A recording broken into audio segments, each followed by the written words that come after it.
Have you ever built a life so carefully, only to realize you were living inside a fortress instead of a home? Gregory Langford was a man the world admired and feared, a billionaire CEO known as the Ice King of Chicago. He controlled boardrooms with a stare and made empires rise with a signature. But behind that power was silence, the kind that settles in after loss, the kind that money cannot erase. And then Clara Jennings walked in, a temporary secretary, a grieving mother, a woman who had lost her son, and with him, the life she once knew. Now imagine this. What would you do if someone like her quietly showed you the cracks in everything you thought was unshakable? Would you shut her out or let her in and risk feeling again? This is not a love story. It's a story about healing through quiet courage, unseen kindness, and the power of simply being there. If you find this story touching, comment 1. If you think this video needs improvement, comment 2. Now, take a deep breath, and let me tell you the story of Clara and Gregory. The elevator chimed on the 60th floor with a soft ding, but no one looked up. Not from their desks, not from behind their computer screens. You didn't look up when the doors opened, not on this floor. This was the executive level of Langford Capital, perched high above the streets of downtown Chicago, where the air felt colder, not because of the altitude, but because of Gregory Langford himself. Here, silence wasn't just expected, it was policy. Employees often joked quietly, in private, never in writing, that no one on the 60th floor spoke more than 10 words to Gregory at a time. 11, and you might not be seen the next morning. He was 45, clean-shaven, always in navy or black, his cufflinks matching the metal trim on his Mont Blanc pen. The kind of man who didn't just demand perfection, he measured it, managed it, expected it in every breath. The Ice King of Chicago, the media called him, not because he was ruthless, though he was, not because he was wealthy, though Forbes ranked him among the top 50 under 50, but because he never flinched, never faltered, never warmed. In boardrooms, his voice cut through conversation like a scalpel. In the press, he was poised, sharp, untouchable. Employees feared him, competitors envied him, investors adored him, and Gregory Langford liked it that way. That Tuesday morning began like any other. His assistant, Madison, had quit the week before an abrupt departure, citing stress-related health issues. No one questioned it. People didn't stay long in the seat closest to Gregory Langford. His new temp secretary arrived at 8:01 a.m. She came alone. No grand entrance, no smile of someone trying to impress. Just a quiet knock on the glass of his office door, and then a woman with auburn brown hair pulled into a neat bun walked in, holding a small leather notebook and a thermos that looked like it had seen better years. "Clara Jennings," she said, extending her hand, her voice calm, composed. Gregory glanced up from his monitor. She was younger than he expected, maybe mid-30s. Her clothes weren't flashy. No designer label, no statement jewelry, just a plain cream blouse and a slate gray skirt. Simple, efficient, forgettable. He barely acknowledged her before returning to his screen. Start with the inbox. Madison left it a mess. Clara nodded once. No smile, no flinch, no fear. She simply walked out and sat at the desk outside his glass office. Just like that. What Gregory didn't notice not yet was the small pause she took as she sat. The kind of pause that came not from hesitation, but from a person quietly cataloging everything around them. Details, rhythm, tone. He wouldn't recognize that habit until much later. What the others did notice, however, was that she didn't seem nervous. Not like the rest of them. Not like the junior analyst who once cried in the bathroom after Gregory called her report lazy. Not like the VP who fumbled his tablet during a quarterly briefing. Clara Jennings didn't fidget, didn't stammer, didn't try to make friends. She simply listened, typed, filed, observed, and it unsettled people more than they were willing to admit. Gregory didn't look at her twice that day. He dictated, she typed. He dropped off marked-up documents. She scanned and refiled. No chatter, no questions. But in the quiet hours between meetings, something began to shift. Gregory, in his silence, noticed the absence of something. No interruptions, no passive-aggressive sighs, no perfume too strong, no desperate attempts to impress, just peace. And for a man who had built his life on power and noise, that quiet unnerved him more than he'd admit.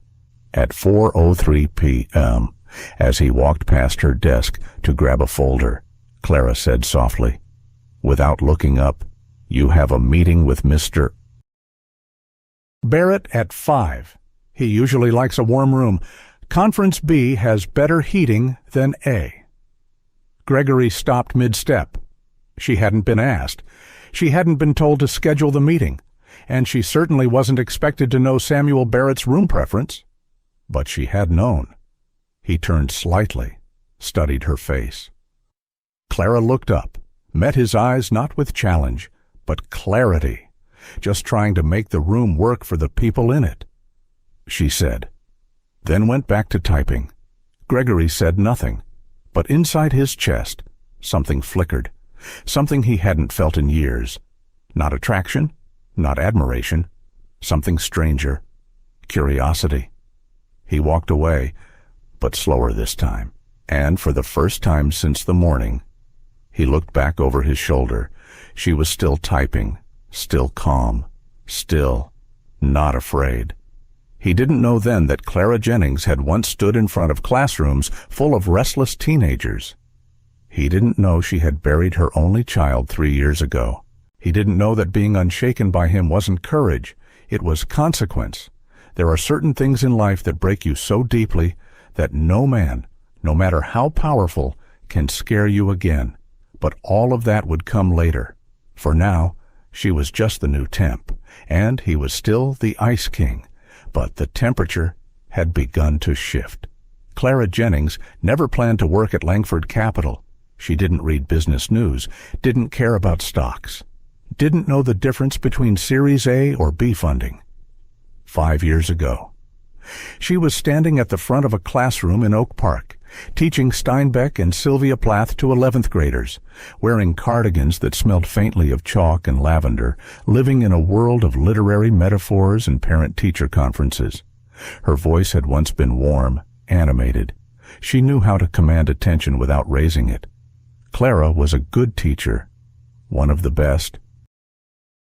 And then, one rainy Sunday in March, her 6-year-old son, Ethan, didn't come home. A drunk driver ran a red light. A small blue backpack found crushed in the street. A single phone call. And Clara Jennings never stood in a classroom again. She didn't scream, didn't fall apart the way some people expected. She simply quieted. Grief didn't hit her like a wave. It seeped in like fog. Slow, heavy, unshakable. Her husband left 3 months later. Friends visited, then stopped. The silence grew until it was the only voice she heard. But Clara didn't die. She didn't disappear. She just shrank, folded herself into routine's grocery lists, folded towels, the hum of the kettle, and eventually, when the ache dulled enough for her to leave the house without crying, she applied to a temporary staffing agency, not because she wanted to start over, but because she was tired of talking to no one. At Langford Capital, Clara found a world ruled by unspoken rules and rehearsed smiles. Employees walked quickly, eyes forward. Phones were always in hand but never actually used for conversation. People didn't laugh. They nodded.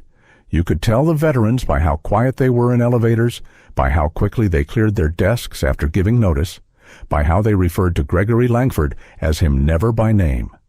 The air was crisp, the floor spotless. Everything ran on precision and pressure. And still. Clara wasn't intimidated, not because she was fearless, but because the worst thing had already happened. No man in a suit could hurt her more than fate already had. So she worked quietly, consistently. She remembered who drank tea instead of coffee. She learned the timing of when the copier jammed.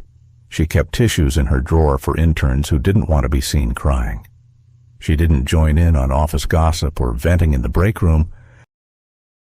She didn't judge anyone for doing it either. She was simply there fully, gently, and without demand. On Thursday morning, a junior associate named Lacey passed Clara a file with trembling fingers. "Could you scan this before noon?" she asked, barely meeting Clara's gaze. Her voice was tight, scared. Clara nodded, and with a softness that made Lacey pause, said, "Take a deep breath.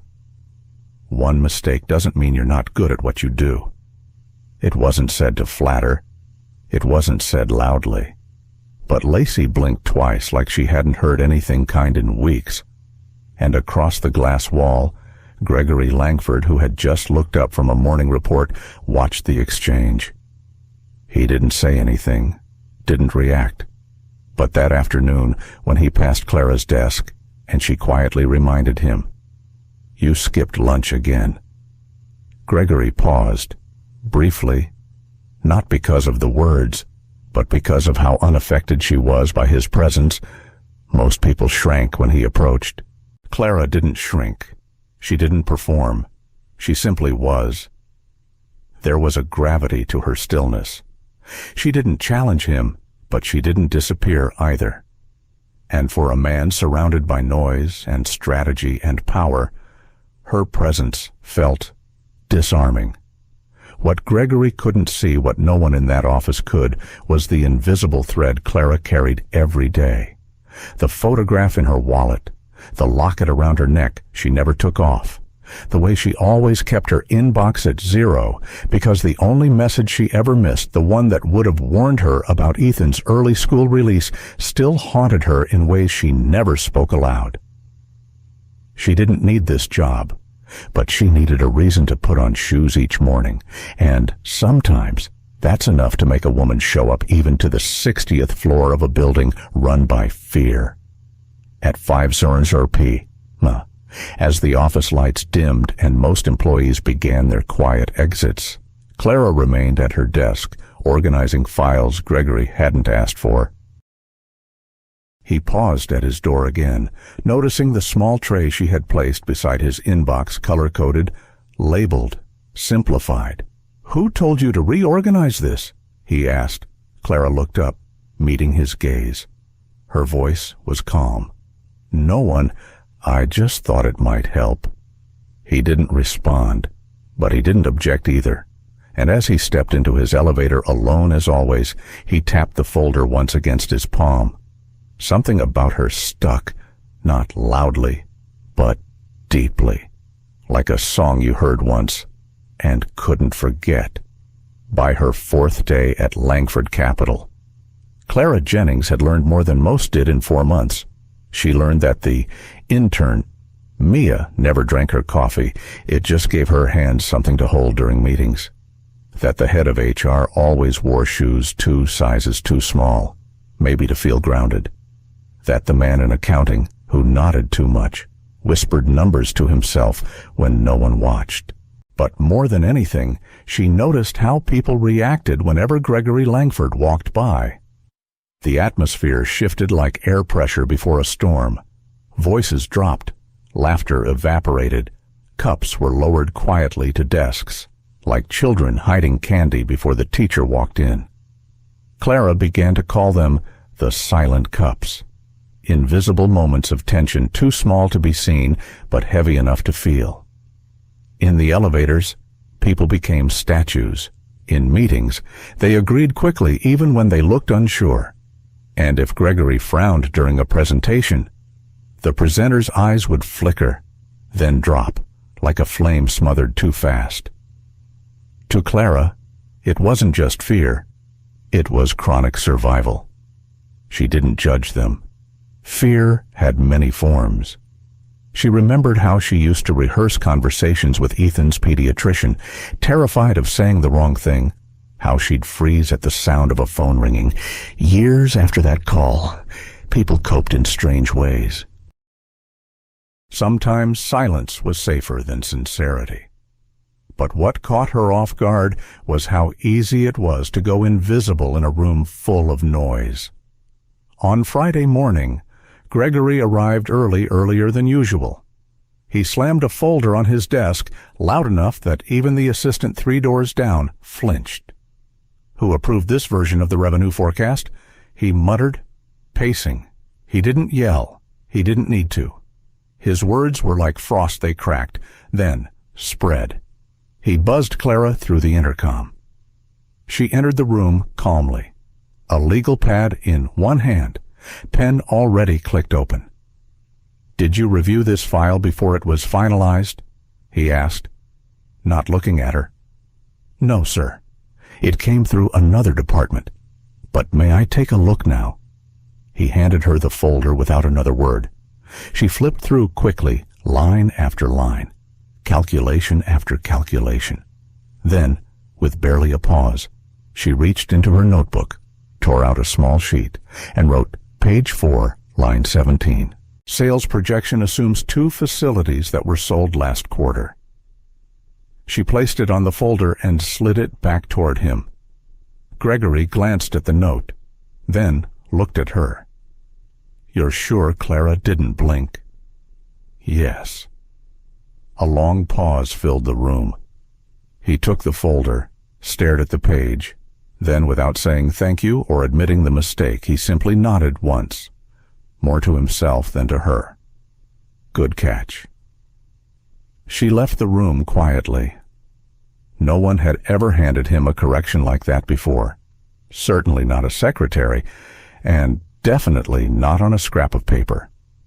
That afternoon, Gregory found himself watching her more closely, not suspiciously, not even consciously at first.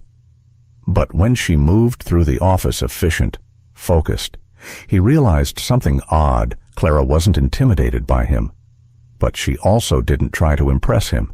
She didn't try to be memorable, and somehow that made her unforgettable. Later that day, Clara passed by the break room and saw Lacey, the nervous junior associate, staring into her coffee, untouched. The cup trembled slightly in her hands. Clara walked in, not saying a word, and simply poured a fresh cup, placed it gently next to Lacey, and whispered, "Try decaf next time. It might help the hands." Lacey smiled, a small breath of relief escaping her lips. It wasn't just the joke, it was the kindness, quiet, unasked for, and undeserved. Across the hallway, Gregory happened to look up from his screen. He saw the moment, the smile, the calming, and for a second he wondered, why did everyone else move around him with fear? But she moved with care. That evening, as the office emptied and city lights began to flicker across the windows, Gregory walked past Clara's desk. He paused. She was organizing printed files into labeled trays she had brought from home. "Most people don't last long in this job," he said, flatly. Clara didn't look up. "I'm not most people." He studied her for a beat. "You're not afraid of me." It wasn't a question. "Still," she answered, gently, "No. But I do believe in being careful." He let out something close to a breath of amusement. "Almost." Then asked, "What made you notice the error this morning?" She met his gaze, "Because it didn't feel right. And when things don't feel right, I double-check. That's how I live now." There was a weight in her voice that Gregory couldn't name, but it made him stop, just for a moment. When he stepped into his office, he saw the scrap note again on his desk. Handwritten, neat, no frills. He picked it up, folded it, and slipped it into the top drawer. He didn't know why, but something told him he'd want to remember it later. The file arrived on Gregory's desk with a red tab and the word "Confidential" stamped clean across the top. Meridian Biotech Acquisition. Internal briefing. A multi-million-dollar deal. On paper. A gold mine. Projected to expand Langford Capital's reach into pharmaceutical innovation, with lucrative patents and government contracts lined up, the board was thrilled. The lawyers had already begun drafting. But Clara, sitting quietly at her desk with a copy of the support documents, noticed something that didn't sit right. It started as a line item buried in Appendix C, something about deferred lease obligations on 2 inactive subsidiaries. She blinked, reread, pulled out her calculator. Something was missing. She didn't speak up immediately. That wasn't her way. Instead, that evening, while the office buzzed with late-night preparations, Clara sat in the tiny break room with a legal pad, drawing circles, arrows, dates. She mapped out a flow of assets and debts like a teacher sketching a logic problem for high schoolers. Simple lines, clear symbols, firm handwriting. She double-checked the numbers with public records. What she saw made her chest tighten. Meridian Biotech wasn't just inflating their valuation. They were using dormant entities to mask $18 million in unsecured debt. Debt that, after the merger, would belong to Langford Capital. It wasn't fraud in the legal sense, but it was misleading enough to collapse the deal and maybe the company's public trust if it came out later. The next morning, Clara walked into Gregory's office before he called her. That alone was unusual. She carried the legal pad in both hands. No files, no coffee, just the pad. "I think there's something you need to see."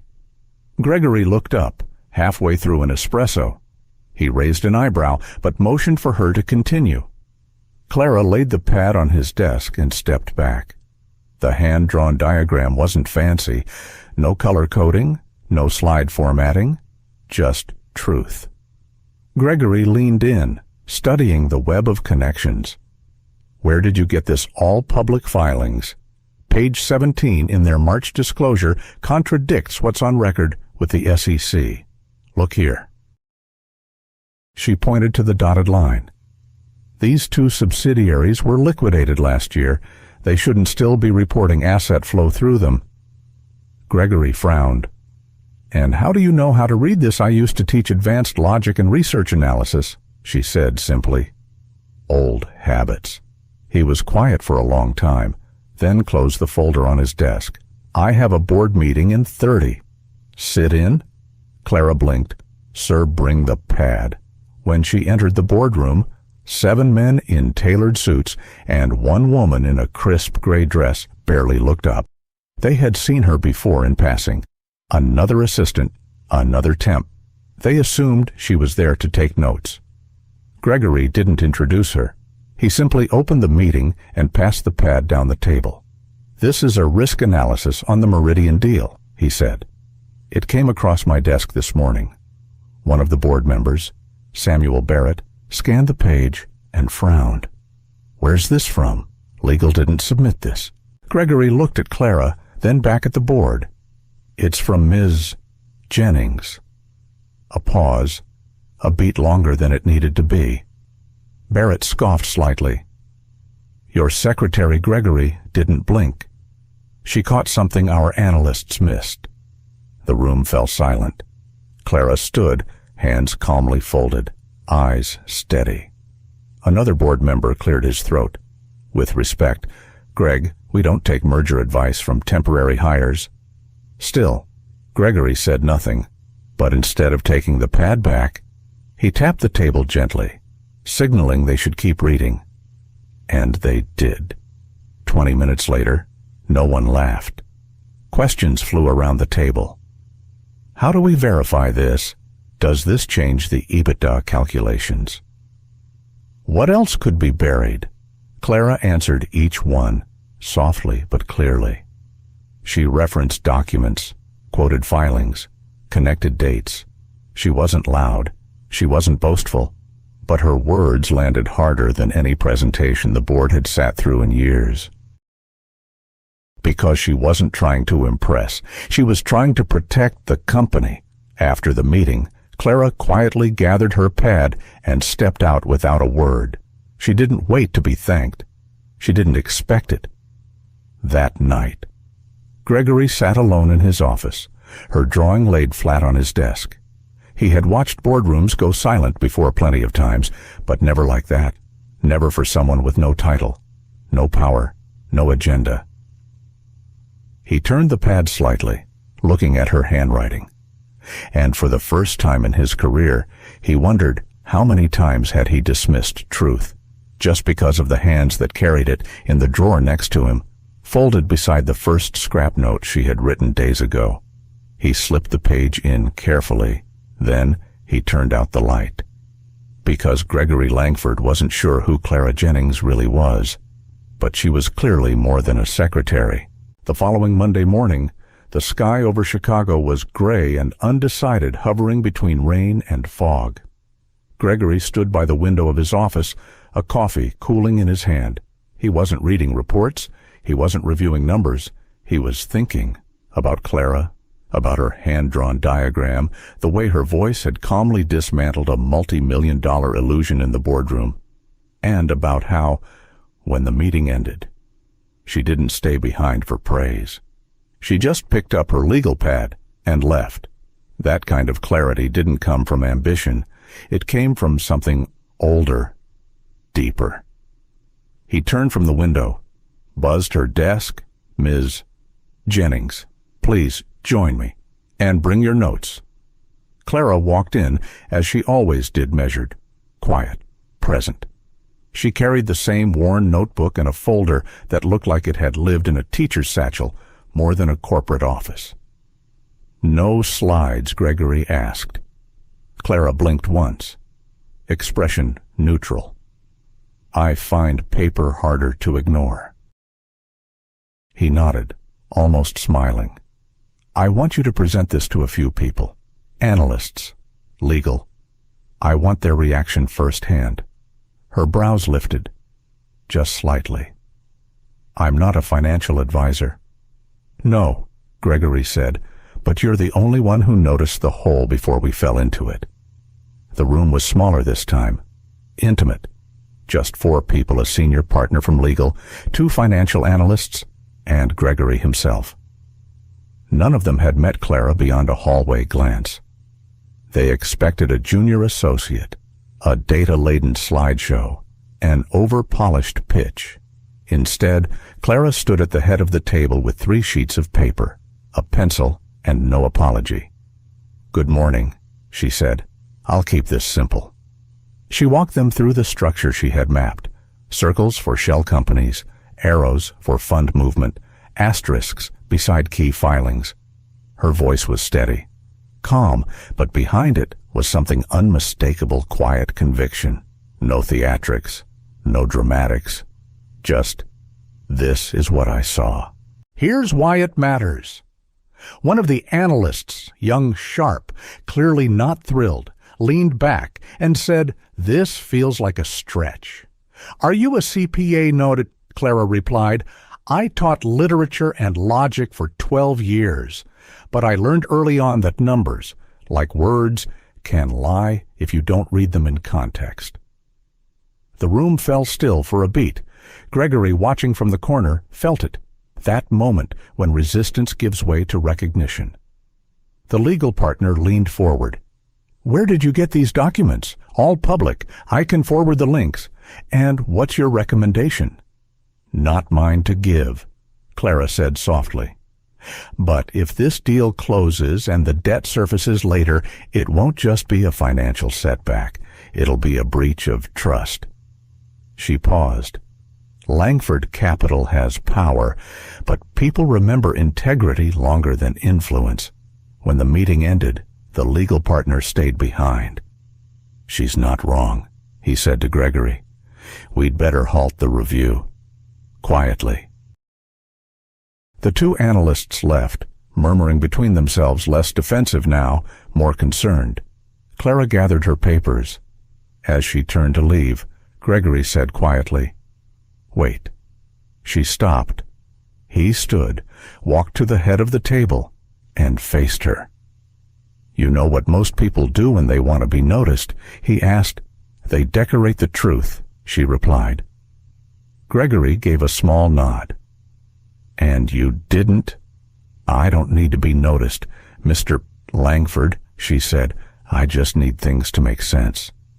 Then she left the room. The next day, the board reconvened, this time in the main conference hall. Tension ran high. Word had spread.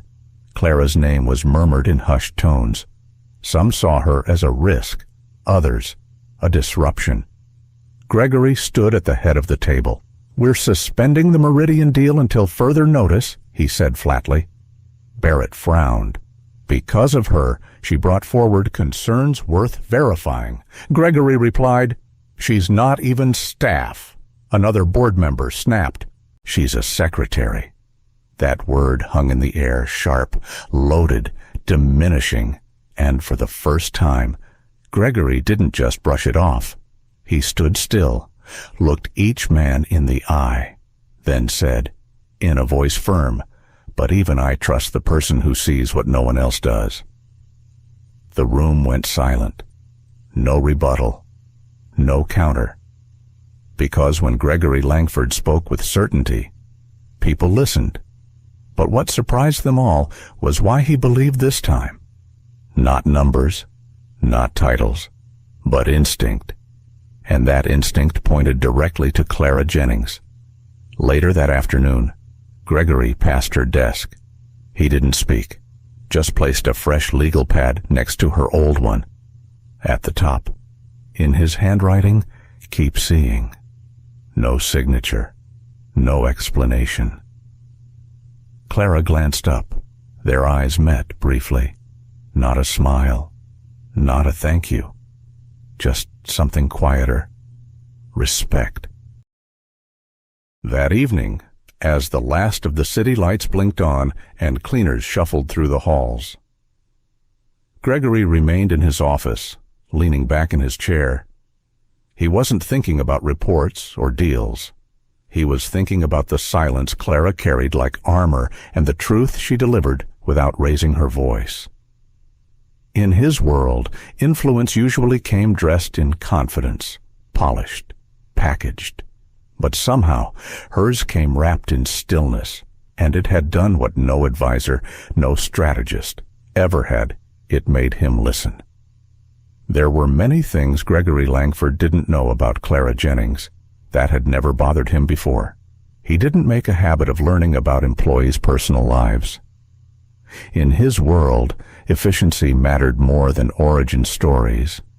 But lately, curiosity had crept in quietly, like a breeze slipping through a barely cracked window. It wasn't just the way Clara worked.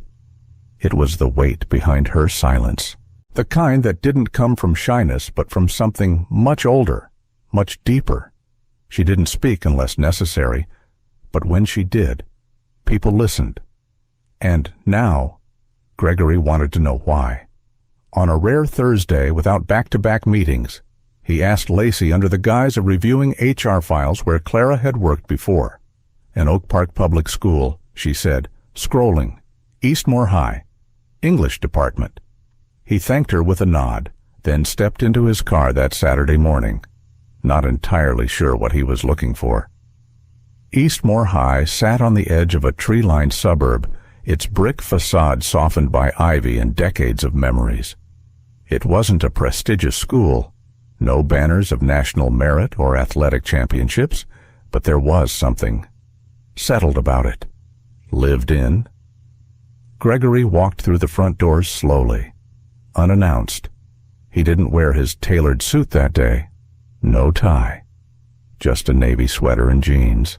Still out of place, but less so. The front desk secretary looked up. "May I help you? I'm trying to find someone who knew Clara Jennings," he said. Her expression changed instantly. "She used to teach here. Before." A pause. "She left a few years ago." "Do you know someone I could talk to?" 10 minutes later, he was sitting in the staff lounge across from a woman with graying curls and kind, perceptive eyes.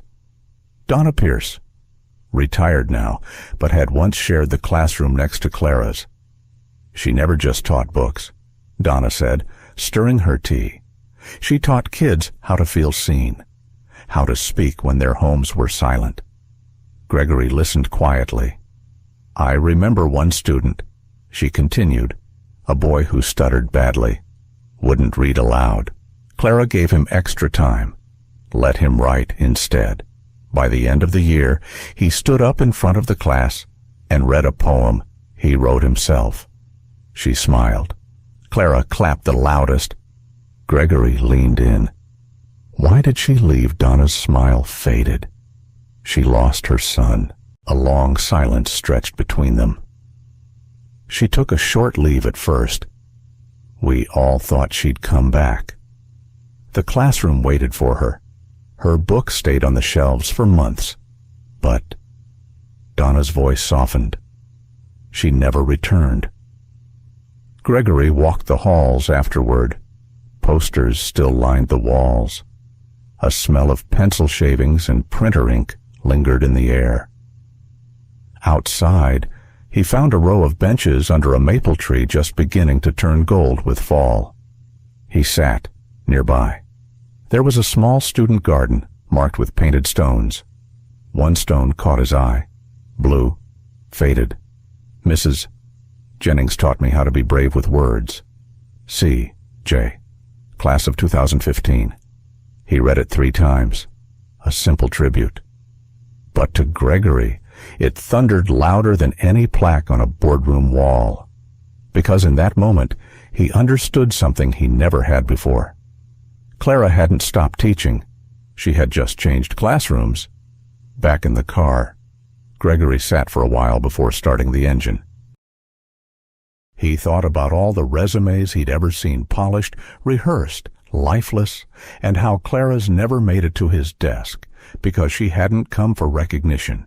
She had come for quiet, and somehow she'd made that quiet powerful. That night, he didn't go over quarterly projections, didn't review the analyst reports waiting on his desk. He sat in his apartment, lights dimmed, and thought about grief. Not as a weakness, but as a weight that shapes people in ways no education or title ever could. The next morning, Clara arrived to find a single note on her desk, folded, unsigned. Some people lead with volume. You lead with stillness. Thank you for showing me the difference. She didn't ask who wrote it. She didn't need to. She placed the note gently into her notebook between pages filled with diagrams, timelines, and a pencil sketch of a bench under a tree. And then, as always, she went back to work. The invitation came in the most unremarkable way. No formal tone, no company letterhead, just Gregory pausing by Clara's desk as she archived quarterly reports and saying, almost casually, "There's a place across the river quiet. Good food. Join me after work." Clara looked up, searching his face for formality or motive. There was none, only a flicker of something unspoken. She nodded once. All right. The restaurant sat on the edge of the Chicago River, tucked between a bookstore and a vintage music shop. Warm lights, no music. Brick walls that made every sound feel like a whisper. They sat by the window, no tablecloths, no one taking pictures of their plates. For a man like Gregory, it was a rare kind of space, one that didn't care who he was. Clara ordered tea, Gregory, black coffee, no small talk. It wasn't awkward, just honest. A few minutes passed before Gregory finally asked, "Why are you here?" Clara blinked. He clarified, "Not here. Tonight. I mean at Langford Capital." Why this job? She didn't answer right away. Instead, she looked down at her tea, watching the steam rise and swirl like breath from an invisible mouth. Then, quietly, Because routine keeps me from falling apart. Gregory didn't move, didn't blink. Clara continued, her voice soft but steady. Because being needed, even for something small, like fixing a calendar or catching a typo, makes the silence at home feel less cruel. She didn't say it to evoke pity. She said it like someone describing the weather matter-of-fact, inevitable. Because I know what happens when grief has nowhere to go.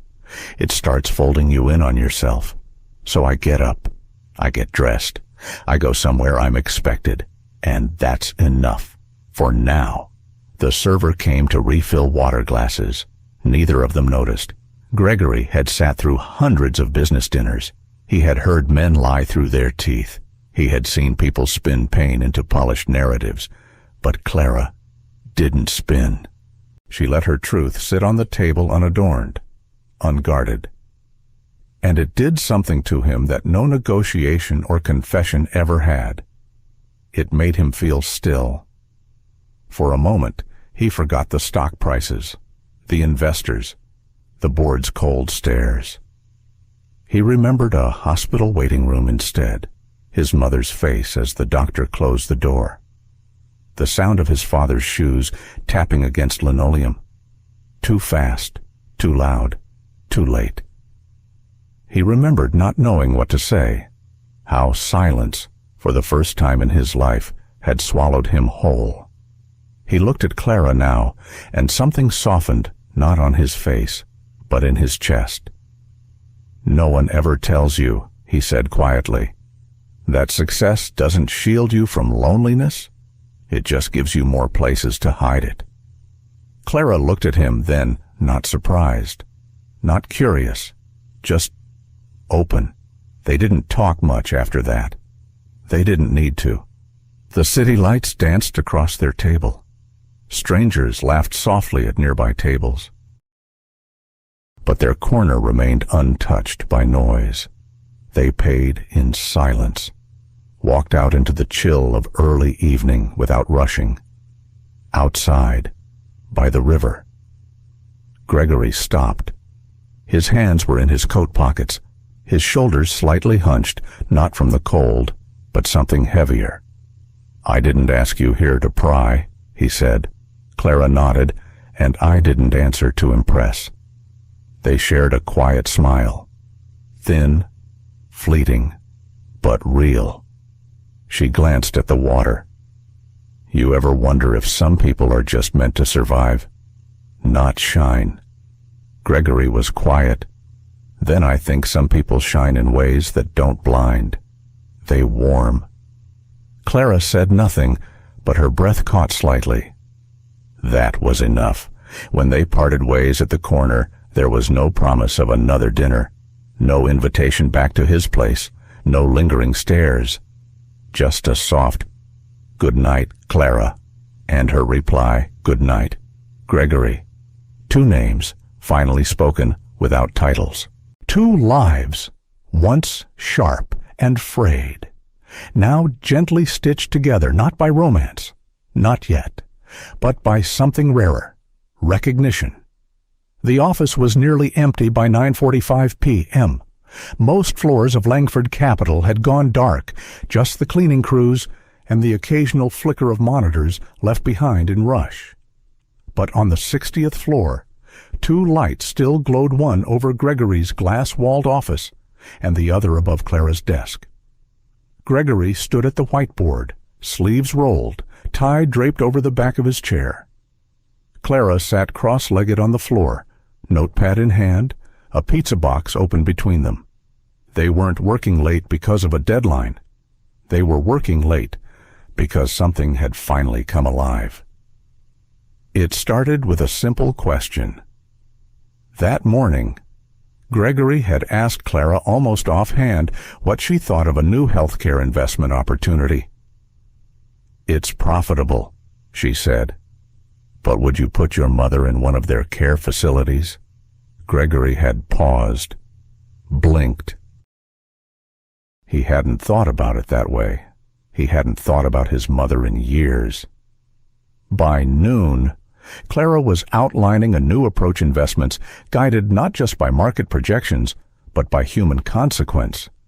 "What if," she said, tapping her pen against her notes, "we prioritize companies that treat people right, even if the margins aren't as sharp?"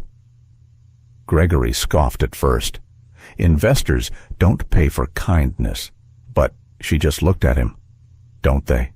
Her tone wasn't defiant. It was honest.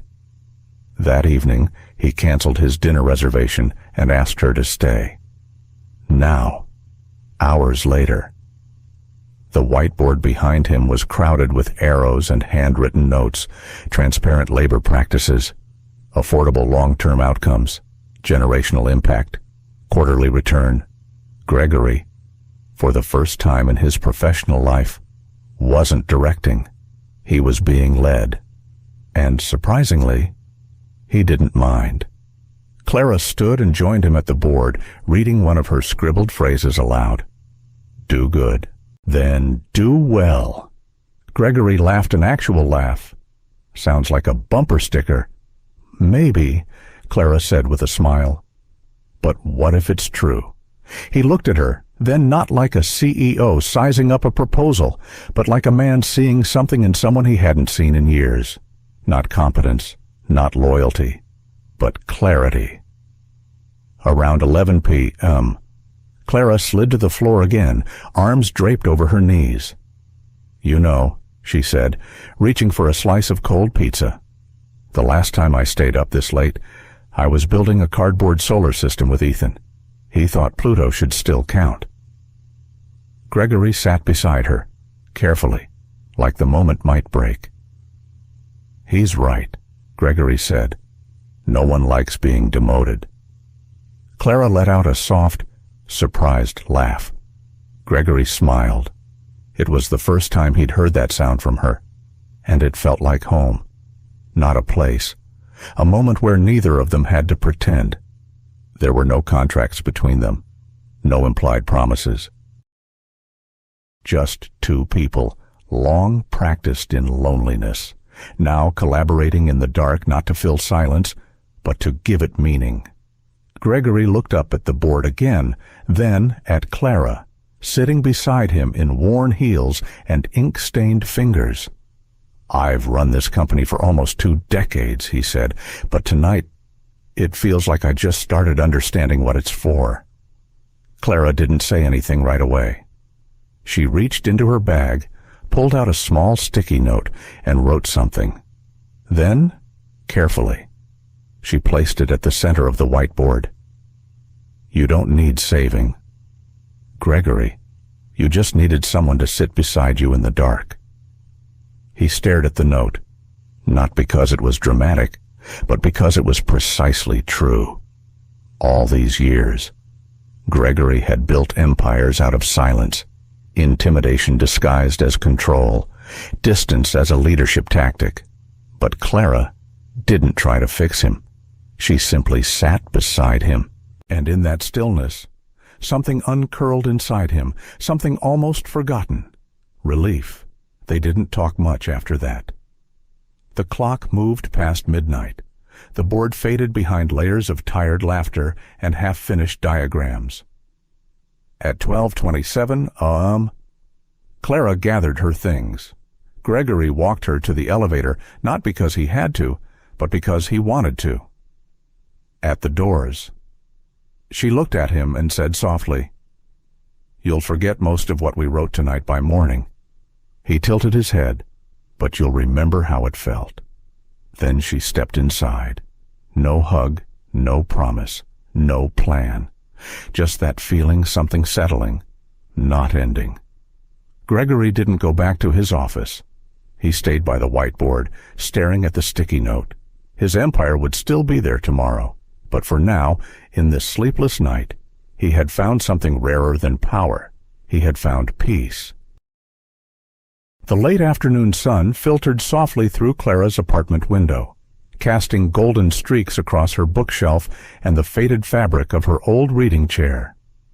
It was Sunday. Quiet. A record hummed faintly in the background. Ella Fitzgerald. gentle as breath. Clara sat curled up with a worn paperback, glasses slipping slightly down her nose, legs tucked beneath her. There were no meetings, no whiteboards, no timelines, just peace. And for the first time in years, that peace didn't feel borrowed. It felt like hers. A soft knock on the door. She opened it to find Gregory standing there, no suit, no briefcase, just a navy wool coat and something unreadable in his eyes, and a small box in his hand. Clara's breath caught. She didn't speak. Neither did he. Not yet. He stepped in. Quietly. The door shut behind him like a soft promise. For a moment, they just stood there. No rush, no ceremony. Gregory looked around the space books stacked unevenly. A plant too tall for its corner. A framed photo of a boy with Clara's eyes beside a mug of cold tea. He took a breath. Not the kind meant to impress. The kind meant to steady. Then, simply, "I've built towers all my life." His voice wasn't grand. It wasn't rehearsed. It was true. Towers that reach high, that people point at, that make the skyline prettier. He looked at her, but none of them ever felt like home. He opened the small box. Inside, a ring, simple, classic. A single diamond resting in a setting of brushed gold, understated like everything she was. "With you, Clara, I don't want to build another tower. I want to build a home." Silence, but not the kind they once feared. This one was holy. Full, whole. Clara didn't reach for the ring. She reached for his hand first, held it like it was something both fragile and familiar. Then, tears began to well quiet, unannounced. She laughed once, barely audible, brushing her cheek with her free hand. "No one's ever said that to me." He didn't rush her. He didn't fill the space, because the truth had already been spoken. After a moment, she looked at him, eyes full, voice shaking, but firm. Yes. Then again, like it had lived in her chest all this time. Waiting. Always. Yes. Gregory slipped the ring onto her finger with hands that had once signed billion-dollar deals, but had never shaken quite like this. Not from nerves, but from feeling. He held her close, not as possession, not as rescue, but as recognition. Two lives once wrapped in solitude, now quietly overlapping. They sat together for a while on the old couch she'd had since her teaching days, with springs that creaked if you moved too fast. No need for champagne, just tea, and her leaning against his shoulder, and the city glowing softly beyond the window. He reached for the book she'd been reading. "Wolf?" he asked, glancing at the cover. She nodded. He opened to a dog-eared page, underlined in neat pencil. "To love makes one solitary." She smiled. "I think I used to believe that." Gregory looked at her, gently brushing a thumb over her hand. "Do you still?" She didn't answer with words. She just leaned in, forehead resting against his. And in that stillness, they both understood love didn't erase solitude. It just meant someone else was willing to sit with you in it. That evening, when Gregory left, he didn't look back down the hallway. He didn't need to. Because now, for the first time in his life, he wasn't leaving a building behind. He was leaving towards something. A year had passed. Not in grand declarations, not in sudden changes, but in small shifts, like light moving across a room. Gregory Langford still wore navy suits, still arrived at the office at 7:00 sharp, still commanded a company that shaped industries. But now, he listened. Every Monday morning, he walked through the bullpen, not just to be seen, but to ask. Quietly, "How are you holding up?" He had learned to wait for the real answer. He no longer finished people's sentences. no longer spoke to impress. And when meetings grew tense, he reached for the same tool Clara had once used, a sticky note. Simple, direct, human. Clara Jennings had long ago turned down the offer of a corner office. She kept the same small workspace, same desk, same corkboard filled with handwritten ideas. Even after the board officially named her Strategic Human Impact Advisor, a title crafted to mean almost nothing, and yet, to her, meant everything. Because it wasn't about power. It was about being needed, and using that need to shape something better. The biggest shift came not in a quarterly report, but in a quiet initiative launched without press. The Clara Jennings Scholarship Fund, a full-ride award for students pursuing teaching, social work, or community health, especially those who had lost someone. The board hadn't voted on it. Gregory had funded it himself. "I owe my clarity," he'd said in the announcement, "to someone who never raised her voice, but helped me hear what matters."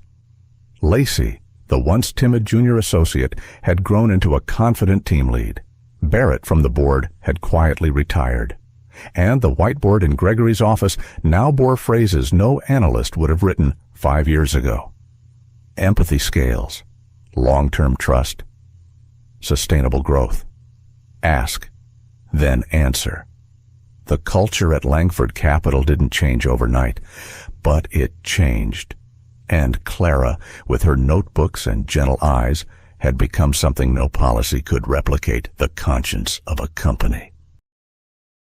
One November afternoon, the city was brushed in gold and auburn. The last of the leaves danced down Michigan Avenue. Gregory had no meetings that day. He walked with Clara to Lincoln Park, 2 cups of cider in hand, the wind soft but persistent. They didn't speak much, just walked. They found their bench, the one under the maple tree, the one Clara used to sit on alone. Now, it had a small plaque, "For those who teach us how to listen just by being." She hadn't known Gregory had it installed. She ran her fingers over the engraving slowly, then looked at him with eyes full, not of tears, but of something even rarer. Peace. They sat.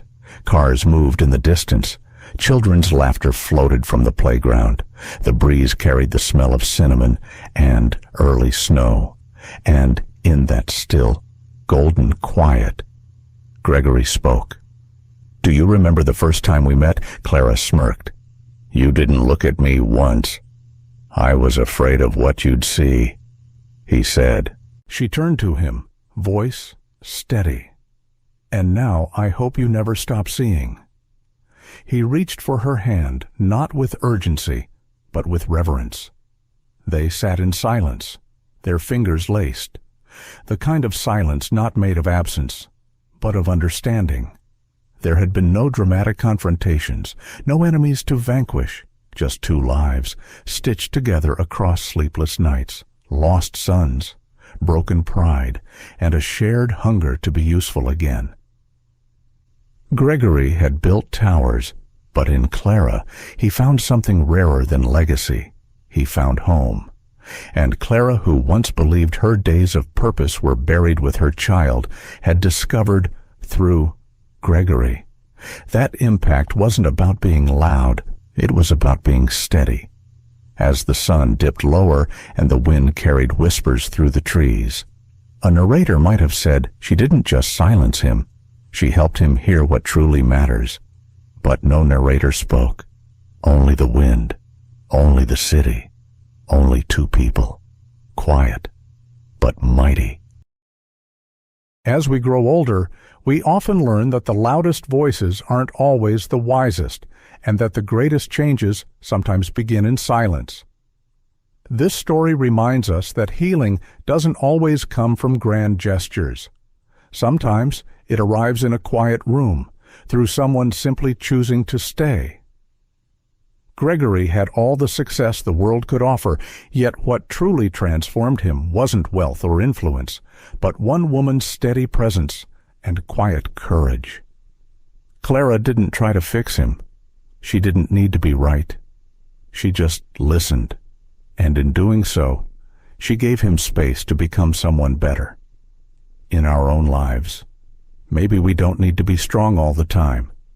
Maybe we don't need answers, just someone who sees us without judgment.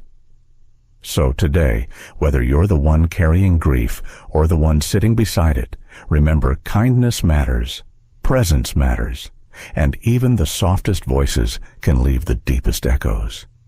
Thank you for spending your time with this story. If it touched your heart, please like, share, and subscribe to our channel. Your support helps us continue telling stories that heal, connect, and inspire. Every share brings light to someone who may need it today. From all of us at Shining Stories, thank you for being here.